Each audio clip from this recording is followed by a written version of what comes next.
Hello दोस्तों, आप सभी का स्वागत है हमारे YouTube चैनल कविंदर भैया पर। आज के इस वीडियो में कक्षा 6 के हिंदी अक्षरा यूपी बोर्ड के पाठ 8 को पढ़ेंगे। पाठ का नाम है हार की जीत। इस पाठ के प्रश्न उत्तर को इस वीडियो में पढ़ेंगे। देखिए, प्रश्न दिया है कुछ करने को। इसमें पहला प्रश्न है, बाबा भारती और खड़क सिंह के रूप में कहानी पर कक्षा में अभिनय कीजिए। तो इसको आप लोगों को स्वयं करना है, ठीक है। बाबा भारती और खड़क सिंह के रूप में कहानी पर कक्षा में अभिनय करना है। तो देखिए, आगे प्रश्न है 2 नंबर। बाबा भारती ने अपने घोड़े सुल्तान की बचपन से सेवा की और उसकी तारीफ करते नहीं थकते थे। इस प्रकार का कोई पालतू जानवर आपके घर में हो तो उसका वर्णन कीजिए, ठीक है। यदि आपके घर में कोई पालतू जानवर है तो उसके बारे में लिखना है, उसकी तारीफ करते हुए या फिर उसके बारे में जो भी हो आपको लिखना है। तो इसको आप लोगों को स्वयं करना है। देखिए, अगला प्रश्न है विचार और कल्पना से। पहला प्रश्न, आपको कहानी का कौन सा पात्र सबसे अच्छा लगा और क्यों? इसका उत्तर होगा, मुझे बाबा भारती का किरदार बहुत अच्छा लगा। उनका सुल्तान के प्रति प्रेम, गरीबों के प्रति दया, उनकी सज्जनता सभी कुछ अंकुरण करने योग्य है। आगे है प्रश्न नंबर 2, यदि बाबा भारती और खड़क सिंह की मुलाकात अगली बार होगी तो उनके बीच क्या क्या बातें होंगी, लिखिए। तो देखिए, इसका उत्तर लिखेंगे, यदि बाबा भारती और खड़क सिंह की मुलाकात अगली बार होगी तो सबसे पहले खड़क सिंह बाबा भारती से माफ़ी मांगेगा, क्योंकि उसने बाबा भारती को बहुत दुखी किया था। साथ ही बाबा भारती खड़क सिंह से ये पूछेंगे कि उसने उनसे छल क्यों किया। देखिए, अगला प्रश्न है कहानी से पहला प्रश्न, बाबा भारती ने खड़क सिंह से उस घटना को किसी के सामने प्रकट न करने के लिए क्यों कहा? इसका उत्तर होगा, खड़क सिंह ने अपाहिज और असहाय का वेश बनाकर बाबा भारती से उनका घोड़ा छीना था। यदि इस घटना का जिक्र किसी से भी किया जाता तो लोग अपाहिजों, गरीबों और असहायों की सच्ची बातों पर भी विश्वास नहीं करते, जिससे परोपकार या सेवा का भाव मिट जाने का भय था। आगे देखिए, प्रश्न नंबर 2 है, बाबा भारती द्वारा की गई प्रार्थना का डाकू खड़क सिंह पर क्या प्रभाव पड़ा? इसका उत्तर होगा, बाबा भारती द्वारा की गई प्रार्थना से डाकू खड़क सिंह का कठोर हृदय पिघल गया और उसकी मानवता जाग उठी, जिसने घोड़ा लौटा दिया, ठीक है। उसकी मानवता जागी और उसने घोड़ा लौटा दिया बाबा भारती को। आगे प्रश्न नंबर 3 है, कहानी के आधार पर नीचे दी गई घटनाओं को सही क्रम में दीजिए। तो देखिए, इसका उत्तर लिखेंगे।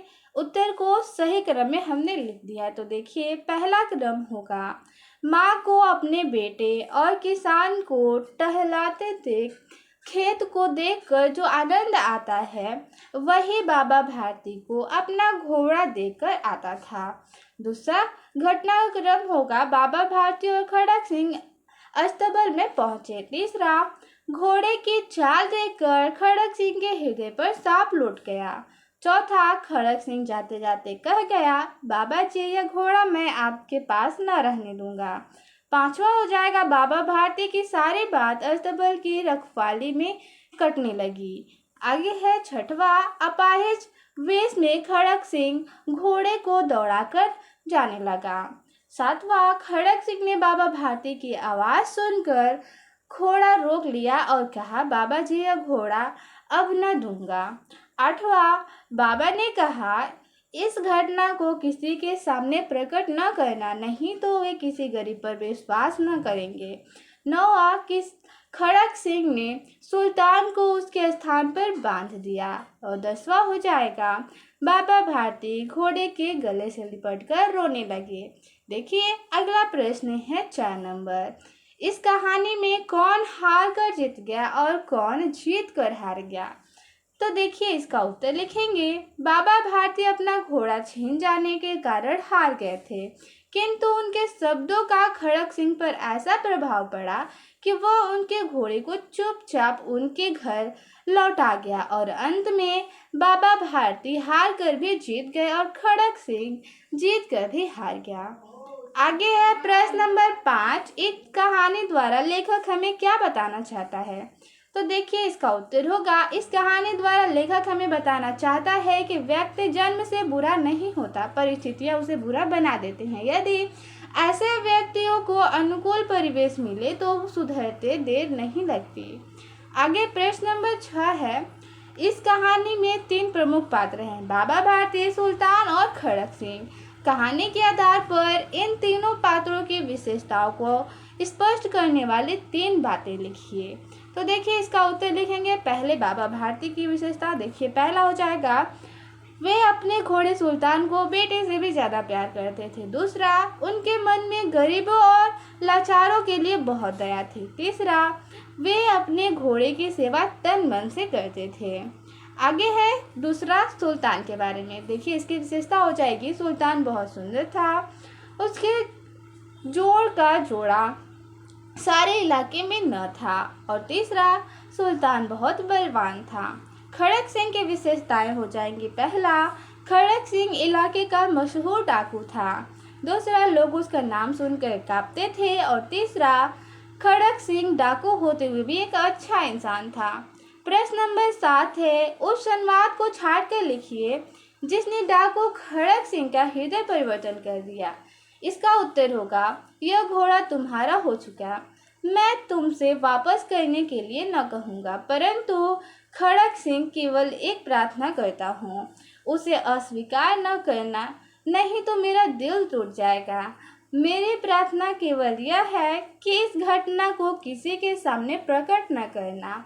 लोगों को यदि इस घटना का पता चल गया तो वे गरीब पर विश्वास न करेंगे। आगे है प्रश्न नंबर 8। कहानी के किस पात्र ने आपको सबसे ज़्यादा प्रभावित किया और क्यों?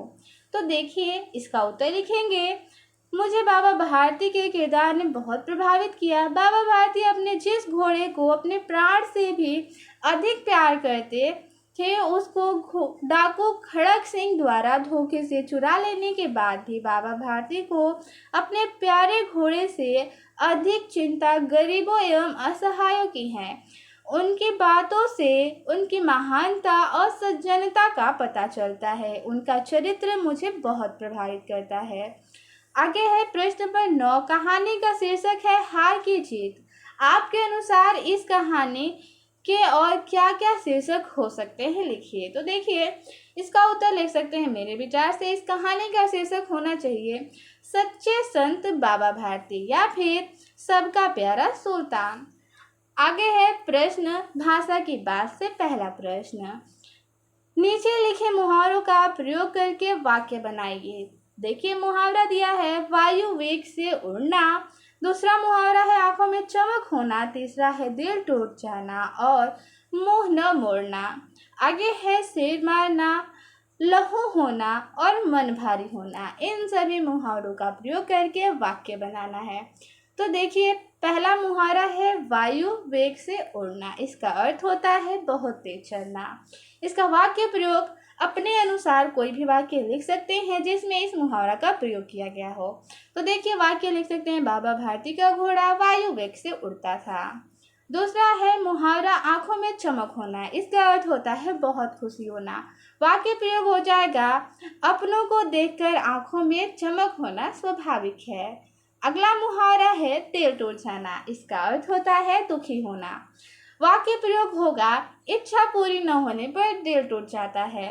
आगे है मुंह न मोड़ना। इसका अर्थ होता है साथ निभाना। देखिए इसका वाक्य प्रयोग हो जाएगा, मुसीबत में मुंह न मोड़ना ही मित्रता है।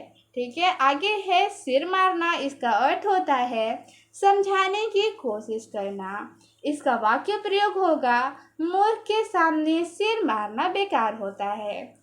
अगला है लट्टू होना। इसका अर्थ होता है मोहित होना। वाक्य प्रयोग होगा, गोपियां श्री कृष्ण पर लट्टू हो जाती थी। अगला मुहावरा है मन भारी होना। मन भारी होना का अर्थ होता है उदास हो जाना। इसका वाक्य प्रयोग होगा, अनावश्यक डांट डपट से किसी का भी मन भारी हो जाता है। प्रश्न नंबर 2 है, नीचे बाएं ओर कुछ विशेषताएं दिए गए हैं और दाएं ओर कुछ विशेष है। प्रत्येक विशेषण के साथ उपयुक्त विशेष से मिलान कीजिए। देखिए, एक तरफ दिया है विशेषण और दूसरी तरफ दिया है विशेष।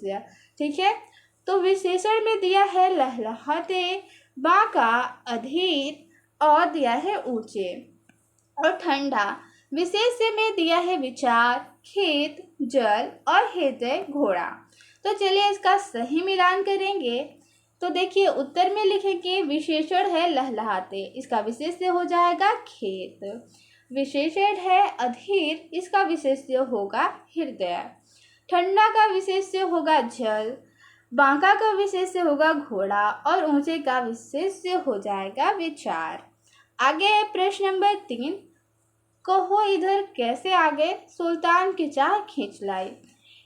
इनमें से पहला वाक्य बाबा भारती और दूसरा वाक्य डाकू खड़क से क्या है। बातचीत के वाक्यों को अलग रखने के लिए उन्हें उद्धरण चिन्ह यानी इन्वर्टेड कॉमा में रखा जाता है।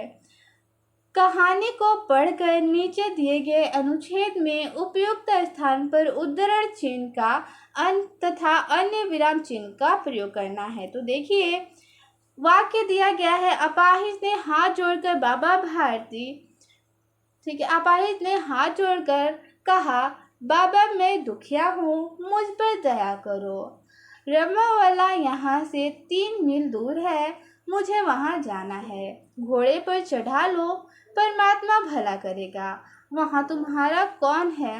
दुर्गा दत्त वैद्य का नाम आपने सुना होगा, मैं उनका सौतेला भाई हूँ। ठीक है, इतना वाक्य दिया हुआ है।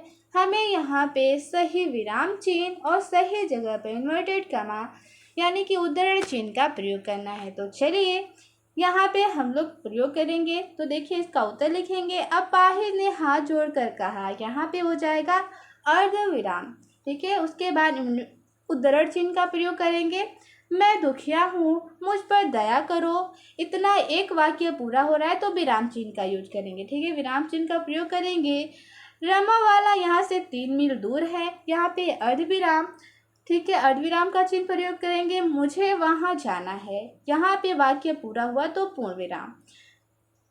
घोड़े पर चढ़ा लो, यहाँ पे हो जाएगा अर्धविराम। परमात्मा भला करेगा, यहाँ पे वाक्य पूरा हो रहा है तो यहाँ पे विराम चिन्ह का प्रयोग करेंगे। वहाँ तुम्हारा कौन है, यहाँ पे प्रश्न पूछा जा रहा है तो प्रश्नवाचक चिन्ह का प्रयोग हो जाएगा।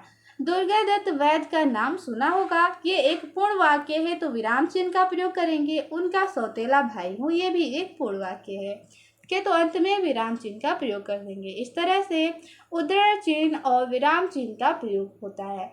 देखिए, यहाँ पे प्रश्न नंबर 4 दिया है, अ उपसर्ग लगाने से कुछ शब्दों के अर्थ विपरीत हो जाते हैं, जैसे धीर से अधीर, स्वीकार से अस्वीकार। अ उपसर्ग लगाकर इसी तरह से अन्य 5 शब्द लिखिए। तो देखिए, इसका उत्तर लिखेंगे। पहला शब्द हो जाएगा असीमित, दूसरा है अशिक्षित, अयोग्य, अकारण और असमर्थ।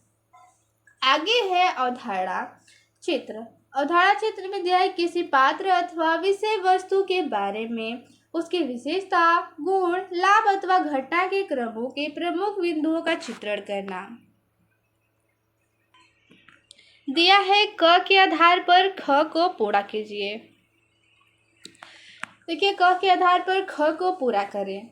यहाँ पे दिया है क वाला चित्र दिया है, इसमें दिया है डाकू खड़क सिंह। देखिए, खड़क सिंह यहाँ पे नाम है और डाकू, चालाक, लालची और झूठा, ये सब उसके विशेषताएं हैं।